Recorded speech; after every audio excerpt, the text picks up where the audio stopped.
Frankenstein. ये 1818 में आई novel Frankenstein का ही एक तरीके से रीमेक कह सकते हो या फिर उसकी अडेप्टेशन है। इस मूवी को बहुत तगड़े पॉजिटिव रिव्यूज मिले हैं और फिलहाल इस मूवी की IMDb rating 7.5 stars out of 10 है। कहानी की शुरुआत होती है 1857 में फेदरमोर नॉर्थ नाम की जगह पर, जहां पर एक बहुत बड़ी शिप होती है, वो आर्कटिक आइस के अंदर फंसी हुई थी। अब इस शिप के कैप्टन का नाम है एंडरसन, जो कि अपने लोगों को शिप को बर्फ से निकालने के काम पर लगा चुका था। उसका कमांडर उसे ये कहता है कि वो ज्यादा तेजी से काम नहीं कर सकते, नहीं तो उसके लोगों को हानि पहुंच सकती है। लेकिन एंडरसन कहता है कि वो लोग चाहे लगातार काम करे या फिर कैसे भी काम करें, उनको जल्दी से जल्दी नॉर्थ पोल तक पहुंचना ही होगा, जो कि उनका मिशन था। अब इस शिप को बर्फ से निकालने का काम चलते चलते रात हो जाती है और रात को एंडरसन को उसके लोग ये बताते हैं कि यहाँ से थोड़ी ही दूरी पर एक ब्लास्ट हुआ है, यानी कि धमाका हुआ है। एंडरसन अपने लोगों के साथ वहाँ पर जाता है तो यहाँ पर उन्हें एक बर्फ पर चलने वाली गाड़ी मिलती है, जिसको डॉग्स या फिर वुल्फ खींचते थे और वो टूटी हुई थी।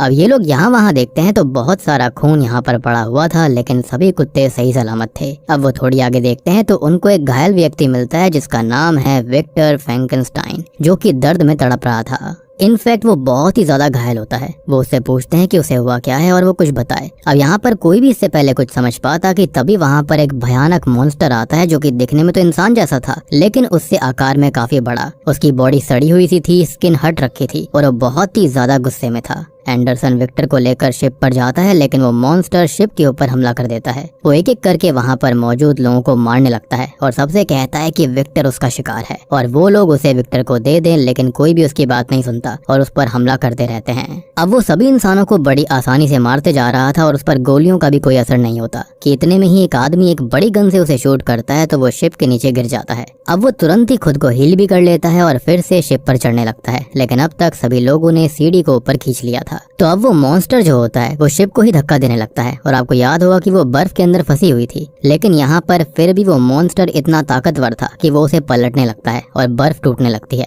ऊपर से एंडरसन जमी हुई बर्फ पर गोलियां चलाता है और बर्फ पहले से ही बिखर गई थी तो अभी पूरी की पूरी टूट जाती है, जिससे कि वो मॉन्स्टर पानी के अंदर गिर गया था। अब एंडरसन और उसके लोग राहत की सांस लेते हैं और विक्टर का ट्रीटमेंट शुरू करते हैं और यहाँ विक्टर का एक पैर भी नकली था। खैर थोड़ी देर के बाद में उसे होश आता है, जो कि एंडरसन से पूछता है कि उस मॉन्स्टर ने कितने आदमी मारे हैं, जिस पर वो बताता है कि 6 आदमी मारे गए। तो विक्टर कहता है कि वो फिर से आएगा और सबको मार डालेगा जब तक कि उसे विक्टर वापस नहीं मिलता।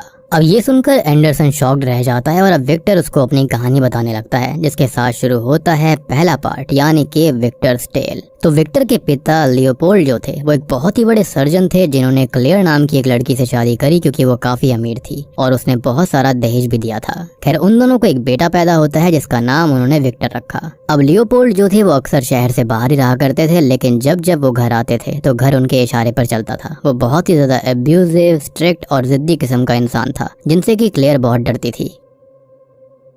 अब क्लेयर अपने दूसरे बच्चे से प्रेग्नेंट भी होती है, लेकिन फिर भी वो उस पर अच्छे से ध्यान नहीं दिया करते थे, बल्कि उनका पूरा ध्यान सिर्फ विक्टर पर था, जिसको उन्हें एक सर्जन बनाना था, जिसे वो हमेशा ह्यूमन एनाटॉमी सिखाया करते। अब विक्टर जो था वो बहुत ही ज्यादा प्रेशर में आकर सब कुछ सीखता रहता, क्योंकि अगर वो कुछ ना सीख पाता तो उसे वो मारा पीटा करते। हाथों पर नहीं मारते थे क्योंकि वो सर्जरी में काम आएंगे, बल्कि वो उसके चेहरे पर मारा करते थे। अब एक दिन क्लेयर अपने दूसरे बच्चे को जन्म देने लगती है और बच्चे के पैदा होते ही वो खत्म हो जाती है। इससे विक्टर पूरी तरह टूट जाता है, जो खुद को संभालने की कोशिश करने लगता है। खैर अब उसके पिता लियोपोल्ड अपने दूसरे बेटे का नाम विलियम रखते हैं और उसे विलियम से बहुत ज्यादा प्यार था। विक्टर एक दिन लियोपोल्ड से बात करता है कि वही क्लेयर का इलाज कर रहे थे, फिर भी वो मारी गई, जिस पर वो कहते हैं कि मौत पर किसी का काबू नहीं होता। तो विक्टर बोलता है कि अगर ऐसा है तो अब वो मेडिकल साइंस की हर चीज को सीखेगा और सबसे बेहतरीन सर्जन बनेगा, ताकि वो मौत को भी मात दे दे, मरे हुए लोगों तक को जिंदा कर सके। और आज विक्टर का दोबारा जन्म होता है। उसे एक मकसद मिल जाता है और वो पहली बार एक विजन देखता है, जिसके अंदर वो एक डार्क एंजल को देखता है और वो डार्क एंजल विक्टर से बोलता है कि वो अपने पिता से भी बड़ा सर्जन बनेगा, दुनिया का सबसे बड़ा सर्जन। जिंदगी पर मौत पर उसकी हुकूमत होगी।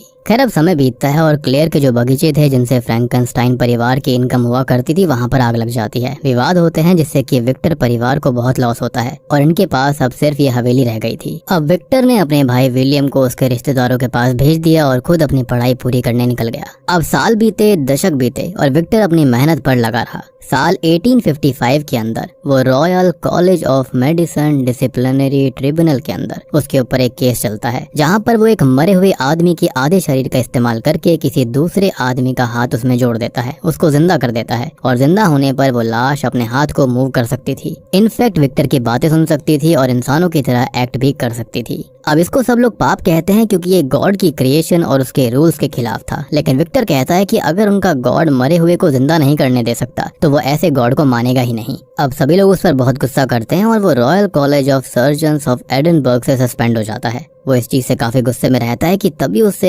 हेनरिक हार्लैंडर नाम का एक आदमी मिलता है जिसने कोर्ट में उसका पूरा डेमो देखा था। अब हार्लैंडर बताता है कि वो एक आर्म्स मर्चेंट है और अभी विलियम की चिट्ठी लेकर आया है। विलियम अभी हार्लैंडर की ही एक भतीजी एलिजाबेथ से सगाई करने वाला है। अब 3 दिन बाद विक्टर जो होता है वो हार्लैंडर के घर जाता है, जहाँ पर वो उससे सीधा कहता है कि वो खुद आर्मी में एक सर्जन था और उसने विक्टर का पूरा डेमो ध्यान से देखा, जिससे कि वो समझ चुका है कि वो मरे हुए को जिंदा कर सकता है, लेकिन अभी वो नर्वस सिस्टम में एनर्जी फ्लो करता है और वो थोड़े टाइम के लिए रहती है। मतलब कि जिस लाश को वो जिंदा कर रहा है वो ज्यादा समय तक जिंदा नहीं रहेगी, यानी कि एक शॉर्टकट वाली चीज थी। अब वो उसे एक एक्सपेरिमेंट दिखाता है जिसमें इंसानी बॉडी के पार्ट्स को अलग अलग करके लकड़ी के प्लेट्स पर रखा गया था और ये प्लेट है ह्यूमंस लम्फेटिक सिस्टम, जो कि ह्यूमन बॉडी के अंदर बहुत ही कम ब्लड फ्लो करती है लेकिन एनर्जी को स्टोर कर सकती है और बार बार उसको इस्तेमाल करने की कैपेबिलिटीज रखती है। और विक्टर ने ऐसा सोचा ही नहीं था। हार्लैंडर कहता है कि विक्टर को जो भी रिसोर्सेज चाहिए वो देगा, बस वो उसका एक्सपेरिमेंट सफल होता देखना चाहता है और उसे अभी बदले में भी कुछ नहीं चाहिए। थोड़ी देर के बाद में विक्टर विलियम से मिलता है और उसकी होने वाली वाइफ एलिजाबेथ से बात करता है।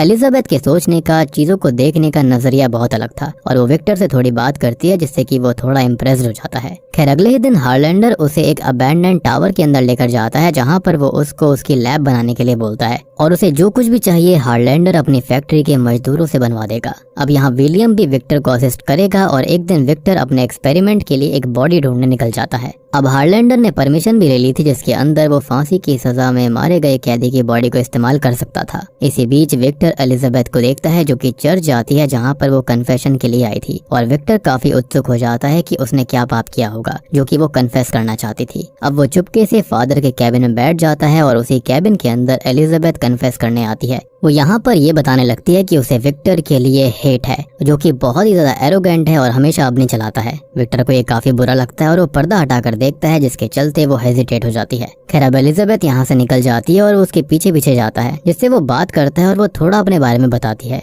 कि उसे इंसेक्ट्स में इंटरेस्ट है क्योंकि वो अलग संरचना के होते हैं। वो साइंस की बहुत बड़ी फैन है और किसी चमत्कार को ढूंढ रही है, लेकिन उसे साइंस का सबसे बड़ा चमत्कार अभी तक मिला नहीं। Now coming back to the present time, हम उस मॉन्स्टर को देखते हैं जो कि अब पूरी तरह से हील होकर पानी से बाहर आता है और शिप के पास आने लगता है, यानी कि इसके पास हीलिंग एबिलिटीज भी थी, स्ट्रॉन्ग पावर्स भी थी। अब एंडरसन के लोग उसे ये कहते हैं कि वो मॉन्स्टर फिर से हमला करने वाला है, तो एंडरसन विक्टर को उसे सौंप दे, लेकिन इसके लिए वो मना कर देता है और कहता है कि विक्टर को वो कैसे भी बचाएगा। खैर अब फिर से कहानी पास्ट में जाती है जहाँ पर विक्टर को एक लाश मिल चुकी है और वो अपना काम शुरू कर देता है। इसी बीच वो एलिजाबेथ के साथ भी थोड़ा समय बिताता है और उसको चाहने लगता है। दूसरी ओर उसका एक्सपेरिमेंट पूरा हो चुका था लेकिन वो उस बॉडी को जिंदा नहीं कर पा रहा था। अब हार्लैंडर उससे कहता है कि उसे जल्दी से जल्दी काम खत्म करना होगा क्योंकि काफी दिन बीत चुके हैं और उसके फंड्स भी खत्म हो रहे हैं। विक्टर परेशान हो जाता है कि एक हफ्ते में वो कैसे इस बॉडी को जिंदा करेगा और इसी बीच वो एलिजाबेथ से अपने मन की बात कह देता है, लेकिन वो इसके लिए साफ मना कर देती है। हालांकि मना करना उसकी मजबूरी थी क्योंकि वो उसके ही छोटे भाई की फियांसे है और उसे इस चीज का दुख भी हो रहा था। विक्टर भी अब परेशान रहने लगता है क्योंकि एक तरफ एलिजाबेथ को वो पसंद करता था लेकिन अब वो उसके साथ नहीं, दूसरा एक्सपेरिमेंट भी ठीक नहीं चल रहा था। अब वो ध्यान लगाता है तो उसको समझ आता है कि वो बॉडी को सही से करंट नहीं दे पा रहा और वो उसकी लोकेशन चेंज करता है तो ये बॉडी जाग जाती है। फाइनली वो समझ गया था कि बॉडी को कैसे जिंदा करना है और एक हफ्ते बाद वॉर होता है तो बहुत सारे सोल्जर्स की बॉडी वो लेकर आता है। वो अलग अलग बॉडीज को काट पीट कर अच्छे अच्छे पार्ट्स निकालकर एक बॉडी बनाता है और फाइनली तूफान वाले दिन आसमानी बिजली से उसे चार्ज करने की तैयारी शुरू कर देता है। और अभी विक्टर और हार्लैंडर यहाँ पर थे और बाकी विलियम और एलिजाबेथ यहाँ से जा चुके थे। इसी बीच उसको पता चलता है कि हार्लैंडर को तो एक जानलेवा बीमारी है जिसके अंदर वो मरने वाला है और इसलिए वो एक्सपेरिमेंट करवा रहा है ताकि विक्टर उसके मरने के बाद उसको भी जिंदा कर सके। अब विक्टर इस चीज के लिए साफ मना कर देता है तो वो उसे लालच देता है कि वो उसे बहुत पैसे देगा, सब कुछ देगा, एलिजाबेथ तक उसकी हो जाएगी, लेकिन लेकिन विक्टर साफ इनकार करता है कि उसकी बॉडी बीमारी से अंदर से सड़ चुकी है और उसका अब कुछ नहीं हो सकता। अब वो विक्टर को रोकने के लिए उसके इक्विपमेंट्स को ले लेता है, लेकिन इसी बीच होता यह है कि हाथापाई के चलते वो ऊपर से नीचे गिर गया था और मारा गया था। अब विक्टर अपना सिस्टम जोड़कर आसमान की बिजली से रूम की बैटरी चार्ज करता है ताकि उस बॉडी को शक्ति मिल सके, लेकिन वो बॉडी जिंदा ही नहीं होती और एक्सपेरिमेंट फेल हो जाता है। खैर अब विक्टर अपने रूम में जाकर सो जाता है, जिसे सामने वही डार्क एंजल दिखाई देता है, जिससे कि डर के मारे वो जाग गया था और शॉकिंगली उसको अपने सामने वही लाश दिखाई देती है जो कि उसके सामने खड़ी हुई थी। वो उससे बहुत ही ज्यादा शॉक्ड हो गया था, खुश हो गया था, लेकिन ये खुशी जो थी ना वो ज्यादा दिन नहीं चलने वाली थी, क्योंकि उसे बस जिंदा करना था, ये उसने सोचा था। आगे क्या करना है उसको कुछ नहीं पता था। इनफैक्ट उसके ख्याल ही खत्म हो गए थे कि आगे वो क्या करे। और शुरू में इस लाश के अंदर कोई इमोशन नहीं है, सोच और समझ नहीं है, तो वो गलतियां करता है, खुद को हर्ट कर लेता है, हालांकि हील भी हो जाता है। खैर अब वो धीरे धीरे खुद से चीजें सोचने समझने की कोशिश कर रहा था, लेकिन विक्टर उसके गुस्से को नोटिस करता है तो उसको वो बांध कर रखता है। अब एक दिन एलिजाबेथ और विलियम यहाँ पर आते हैं और एलिजाबेथ उस लाश को देखती है और इसी चमत्कार को वो ढूंढ रही थी जिसके साथ वो थोड़ा समय बिताती है और उसे समझने की कोशिश करती है। अब इस लाश का सीन कुछ ऐसा है कि वो सामने वाले को एमिट करता है और एलिजाबेथ अच्छे से बिहेव कर रही थी तो वो उसके साथ भी अच्छे से बर्ताव करता है। अब वो उसे बोलना सिखाती है तो वो एक शब्द बोलता है जो कि है एलिजाबेथ, और दूसरा वो पहले से सीख चुका था जो कि है विक्टर। अब एक रात विक्टर एलिजाबेथ से बात करता है कि ये लाश, ये चीज किसी काम की नहीं है, जिस पर वो कहती है कि वो चीज नहीं है और अब उसमें जान है और वो इंसानों से ज्यादा पवित्र है। ये बात सुनकर विक्टर का ईगो हर्ट हो जाता है तो वो उस लाश को पीटने लगता है, लेकिन अब तक वो लाश गुस्सा करने लगती है, जिससे कि वो बहुत ही ज्यादा डर गया था। आप यहाँ पर नोटिस करो कि विक्टर जो था बिल्कुल अपने बाप जैसा बिहेव कर रहा था।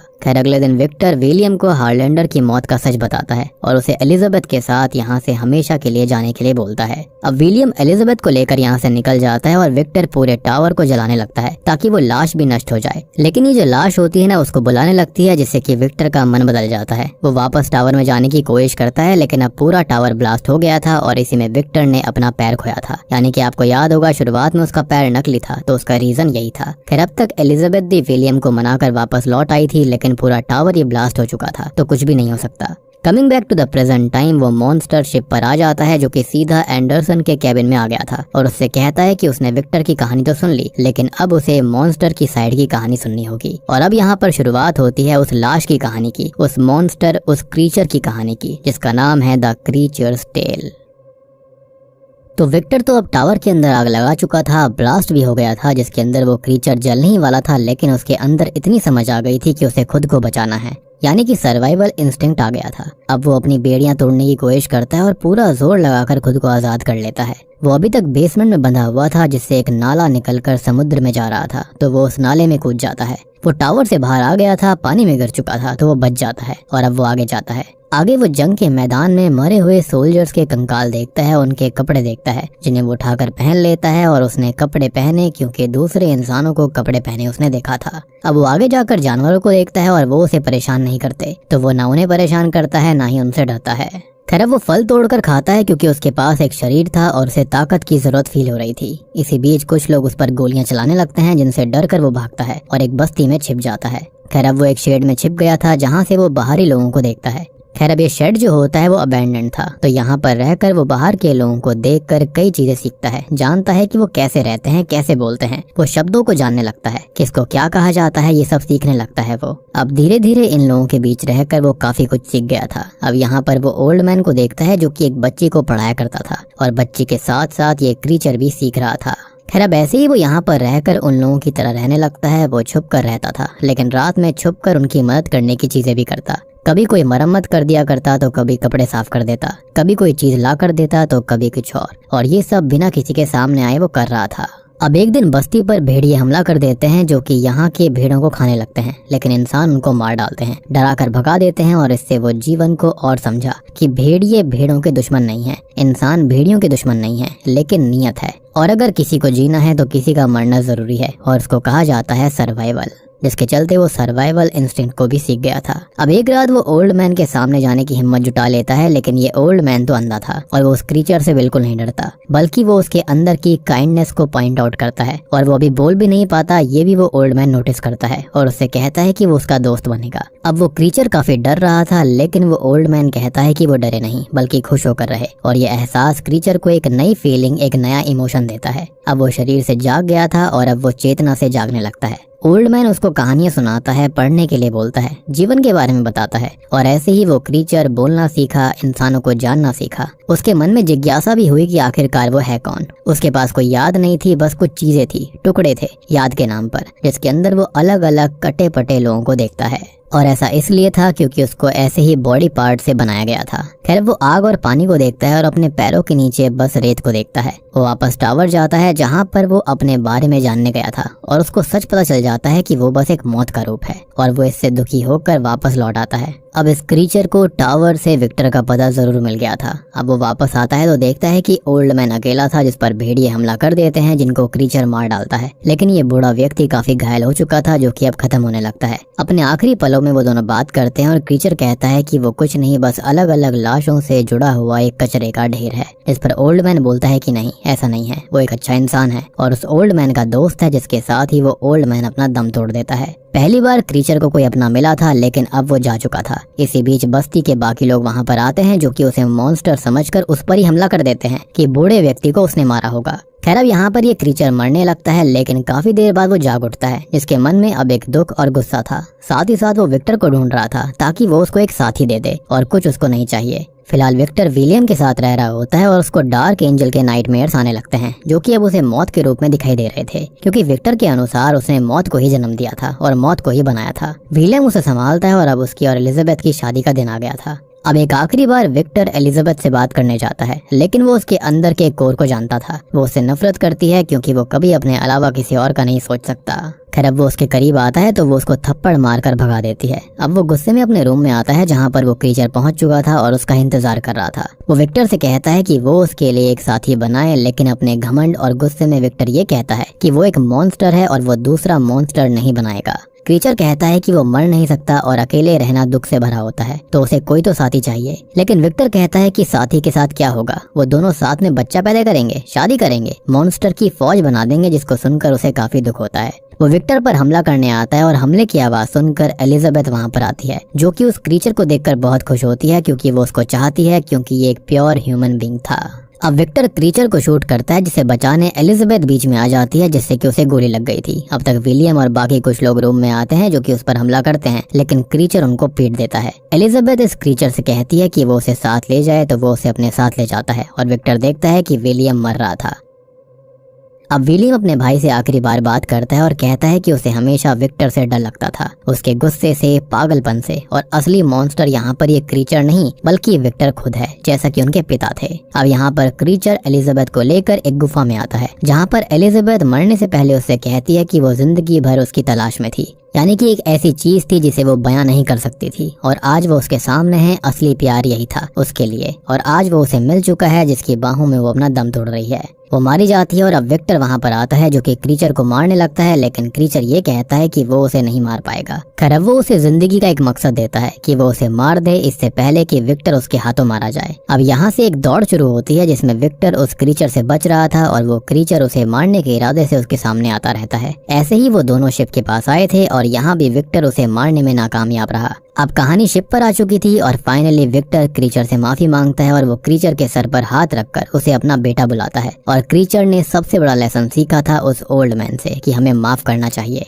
आज ये क्रीचर विक्टर को माफ कर देता है और विक्टर अपनी आखिरी सांसें गिन रहा था, जो कि फाइनली मान चुका है कि वो मॉन्स्टर था जिसने कि एक इंसान बनाया था। खैर विक्टर मारा जाता है और ये क्रीचर यहाँ से जाने लगता है, जो कि खुद भी जानता है कि उसे जीना होगा, और विक्टर ने भी कहा था कि यहाँ से उसे जीना सीखना होगा। उसके पास मकसद नहीं है, लेकिन उसकी जिंदगी का अब एक मकसद था। खैर अब ये क्रीचर शिप से नीचे आता है और अब तक जो लोग उससे डर रहे थे वो उसे रहम की नजर से, काइंडनेस की नजर से देखते हैं। वो शिप के पीछे आकर पानी में फंसी हुई शिप को धकेल कर सी तक भेज देता है, ताकि वो लोग अपनी मंजिल तक जा सकें, यानी कि अपने मिशन को पूरा करने। अब एंडरसन को पहले अपने मिशन पर जाना था, लेकिन अब उसके पास एक मकसद था कि अच्छाई करनी है, तो वो सबके साथ घर लौट जाने का फैसला करता है ताकि सब सुरक्षित रहें। और अब ये क्रीचर भी अपने नए मकसद के साथ दुनिया के अंदर खोकर इस दुनिया को फिर से पाने के लिए निकल जाता है। और बूम, इसी के साथ में ये मूवी यहीं पर खत्म हो जाती है। तो दोस्तों ये थी फ्रैंकनस्टाइन फिल्म की कहानी, जो कि लेटेस्ट मूवी अभी रिलीज हुई है। ये 1818 में आई नोवेल फ्रैंकनस्टाइन के ऊपर बेस्ड है, और मुझे ऐसा लगता है कि ये गिलर्मो डेल टोरो की तरफ से काफ़ी बेहतरीन horror, thriller, Gothic, science fiction film थी। इसके अंदर हमको काफी सारी चीजें दिखाई गई हैं, जैसे कि यहाँ पर हमारे पास जो विक्टर था वो बिल्कुल अपने पिता जैसा हो गया था, लेकिन उससे भी ज्यादा खतरनाक, यानी कि उससे भी 5 स्टेप आगे चला गया था। आई बिलीव कि यहाँ पर जो उसके पिता खुद करना चाहते थे उसके अंदर विक्टर ने ये सब किया। बेसिकली विक्टर बहुत ही रूथलेस इंसान था, उसे कुछ भी अंदाजा नहीं था किसी चीज का, यानी कि ना उसके पास हार्ट था ना ही कुछ था। और स्टार्टिंग में ये बात कही भी गई थी कि हार्ट मिसिंग है, तो यहाँ पर अल्टीमेटली यही चीज मिसिंग थी विक्टर के अंदर। और एंड में उसको समझ में आ गया था कि जब वो जाएगा तभी यहाँ पर ये मॉन्स्टर यानी कि क्रीचर जो है वो इंसान बन सकता है, क्योंकि यहाँ पर असली मॉन्स्टर जो था ना वो कोई और नहीं बल्कि विक्टर खुद था, जबकि यहाँ पर इस क्रीचर ने असल मॉन्स्टर वाला कोई भी काम कभी किया ही नहीं था। इनफैक्ट यहाँ पर ये जो क्रीचर था वो बिल्कुल एक न्यू बॉर्न बेबी जैसा था, जिसको कुछ भी पता नहीं था, उसने सब कुछ स्टार्टिंग से सीखा। तो ये जो मूवी है हमको सोचने पर मजबूर करती है कि असली मॉन्स्टर है कौन। और इस मूवी की सबसे सुंदर बात यह है कि जो कोई भी इस फिल्म को देखेगा वो अपने अपने एक्सपीरियंसेस के हिसाब से या फिर अपने अपने नजरिए के हिसाब से इस मूवी का मीनिंग समझ सकता है। अब देखो ये जो मूवी है ना, इसके अंदर 4 मेन पिलर्स हैं जो कि दर्शाए गए हैं। सबसे पहला है एम्बिशन, ह्यूब्रिस और प्लेइंग गॉड। जैसे कि यहाँ पर जो विक्टर था वो भगवान का रूप प्ले करना चाहता था कि वो किसी को भी जिंदा कर देगा। सेकंड है क्रिएशन, रिस्पॉन्सिबिलिटी और अबैंडनमेंट, क्योंकि अगर आप किसी चीज को बनाते हो तो आपके कंधों पर उसकी रेस्पॉन्सिबिलिटी होती है कि आपने किसी को जिंदगी दी है। लेकिन यहाँ पर ये जो विक्टर था उसने मॉन्स्टर की तरफ से सारी की सारी रेस्पॉन्सिबिलिटी हटा दी थी, उसको अबैंडन कर दिया था, उसको जलाने तक की भी कोशिश करी। तीसरी चीज है यहाँ पर एम्पैथी, लोनलीनेस और यहाँ पर इंसान होना क्या होता है। आपने देखा होगा कि मॉन्स्टर जो था उसने सीखा कि इंसान बनना किसे कहते हैं, जबकि आप नोटिस करो विक्टर इंसान होते हुए भी उसके अंदर कोई इंसानियत नहीं थी, जबकि ये जो क्रीचर था यानी कि मॉन्स्टर था उसके अंदर इंसानों से भी ज्यादा इंसानियत थी। और यहाँ पर गेमरो डेल टोरो ने यह भी दिखाने की कोशिश करी गई है कि यहाँ पर आजकल लोग दूसरों के पीओवी को बिल्कुल नहीं देखते, खाली अपनी अपनी सोचते हैं, यानी कि हमको दूसरों के भी पॉइंट ऑफ व्यू से चीजें देखनी चाहिए, समझनी चाहिए। जैसे कि यहाँ पर विलियम था, उसको अपना भाई पसंद नहीं था क्योंकि वो बहुत खतरनाक था अपने पिता जैसा, लेकिन ये बात कभी विक्टर ने नहीं समझी। बात रही एलिजाबेथ की, तो उसकी क्या फीलिंग्स थी उसकी भी कदर किसी ने नहीं करी थी, ना ही उसके पिता ने। और चौथी चीज आती है फॉरगिवनेस करना, हीलिंग और रीडेफिनेशन ऑफ मॉन्स्ट्रोसिटी, जो कि क्लियरली दर्शाता है कि रियल मॉन्स्टर कौन था। और यहाँ पर जो मॉन्स्टर था वो मॉन्स्टर होके भी इंसानों से ज्यादा इंसान था। और ये जो मूवी है ना वो आज की सच्चाई को दिखाती